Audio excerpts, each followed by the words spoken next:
एक तरफ मोदी जी की सोशल मीडिया पर शिक्षा लेदर हो रही, रील पे रील। हालांकि दिल्ली की पुलिस की तरफ से और सरकार कोशिश कर रही है कि कुछ रीलों को, कुछ कंटेंट को हटाया जाए, कुछ वीडियोस को डिलीट किया जाए।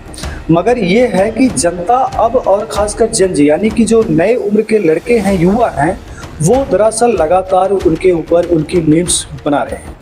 ऐसे तमाम सारे कई मीम्स हैं जो सोशल मीडिया पर कई मिलियन, एक तो वीडियो मैंने देखा 87 मिलियन। भाई साहब, इतना व्यूज अगर हमारा चला जाता तो हम भी या तो फिर शुरू कर दें फ्रेंड।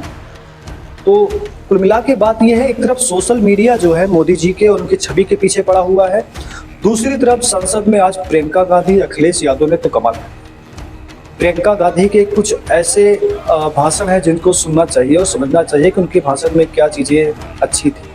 उन्होंने जब कहा कि हाँ, कांग्रेस ही आपसे सवाल कर रही है। हाँ, कांग्रेस बोल रही है, जवाब दीजिए, जवाब दीजिए। कांग्रेस बोल रही है, जवाब मांग रही है, जवाब दीजिए। तो प्रियंका गांधी का यहाँ पर आप गुस्सा देखिए। उनके कहने का मतलब है कि अगर आप इमरजेंसी की बात करते हैं, 1975 की बात करते हैं, तो हमने भी तो देखा इमरजेंसी 2026 में दिल्ली में किस तरीके से गन चलाया गया छात्रों के ऊपर, युवाओं के ऊपर। इन सारे मुद्दों पर खिलते हुए दिखाई दिए। वहीं अखिलेश यादव ने राम मंदिर मुद्दे को लेकर, तो तमाम कई सारी चीज़ों को लेकर यहाँ पर बात की। कुल मिला के चारों तरफ से बीजेपी सरकार मुझे घिरती हुई दिखाई दे रही है। लेकिन क्या बीजेपी सरकार को घेरना इतना आसान है? या फिर कल जब सरकार की तरफ से बात रखने का मामला आएगा सामने, तो फिर क्या गृह मंत्री जी जिस तरीके से आज सदन में नहीं आए थे, तो क्या कल आएंगे?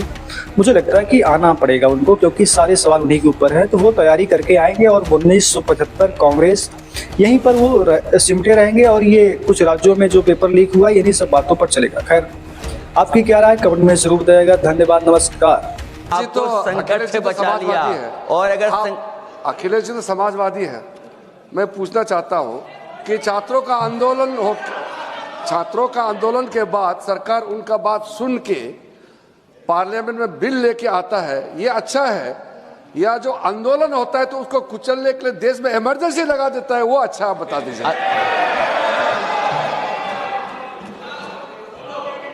अध्यक्ष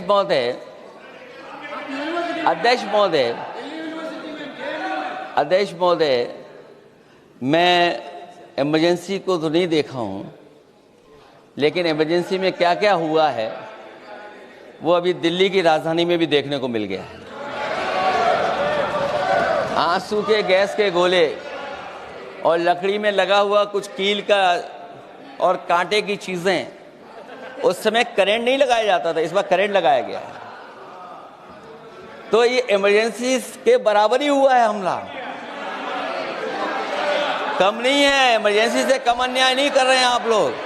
और याद करिए अध्यक्ष महोदय, अगर इमरजेंसी इन्हें याद आ गई है, अगर इमरजेंसी अध्यक्ष महोदय इन्हें याद आ गई है, तो इमरजेंसी के बाद भी परिवर्तन हुआ था और हमें भरोसा है कि इसके बाद भी परिवर्तन होगा। और अध्यक्ष महोदय, मैं आखिरी में कहना चाहता हूं,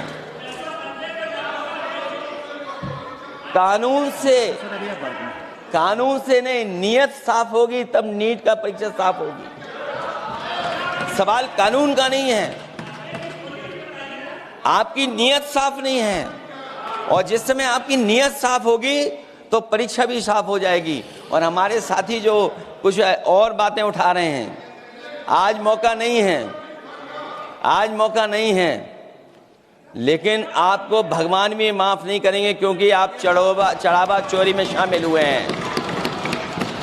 और चढ़ावा ही नहीं, जो गुप्त दान था वो भी चोरी हुआ है, गुप्त दान। और ये पाप की श्रेणी में नहीं आता है, महापाप की श्रेणी में आता है। अखिलेश जी